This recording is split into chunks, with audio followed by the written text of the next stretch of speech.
കയ്യിന്ന് പോയ വാളും വായിന്ന് പോയ വാക്കും ശ്രദ്ധിക്കണമെന്ന് പറഞ്ഞത് എത്ര സത്യമാ.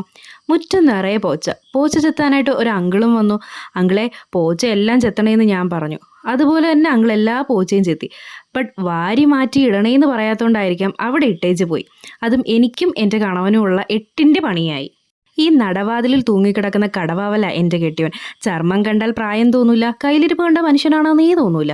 വീട്ടിലെ പണിയും പറമ്പിലെ പണിയും എടുത്തു കുഴഞ്ഞുകൊണ്ട് നൈറ്റ് കുക്കിംഗ് ചെയ്യാൻ 2 ആൾക്കും വയ്യ. അപ്പോൾ കരുതി പിന്നെ കുളിച്ച് റെഡിയായിട്ട് പുറത്ത് പോയി ഫുഡ് അടിച്ചാലോ എന്ന്.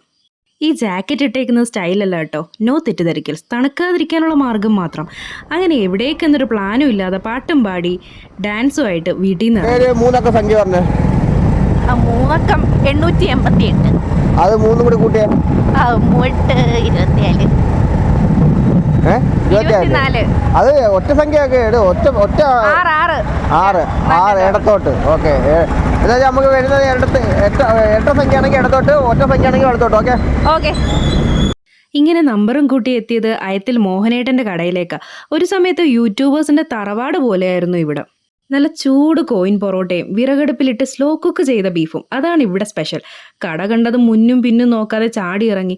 വിശന്നിട്ട് വയറ്റിലുള്ള കൊക്കോ പുഴുക്കളെല്ലാം പാമ്പുകളായോ എന്നാണ് തോന്നുന്നത്. ഇരിപ്പിടം സെറ്റാക്കി ഞങ്ങൾ ഫുഡ് ഓർഡർ ചെയ്തു.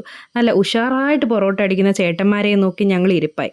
നല്ല മുരിഞ്ഞ പൊറോട്ടയും വെന്ത വിണ്ണ പോലായ ബീഫും പിന്നെ സവോളയും ഒരു പിടി എടുത്ത് വായിൽ വെച്ചാൽ സ്വർഗം മാമാ സ്വർഗം. പിന്നെ അങ്ങോട്ടൊരു യുദ്ധമായിരുന്നു, വിശപ്പും ഭക്ഷണവുമായിട്ടുള്ള യുദ്ധം. അങ്ങനെ ഭക്ഷണം വിശപ്പിനെ തോൽപ്പിച്ചു. വയറും മനസ്സും നിറഞ്ഞ് ഞങ്ങൾ ഇറങ്ങി. അങ്ങനെ മറ്റൊരിടത്തേക്ക്.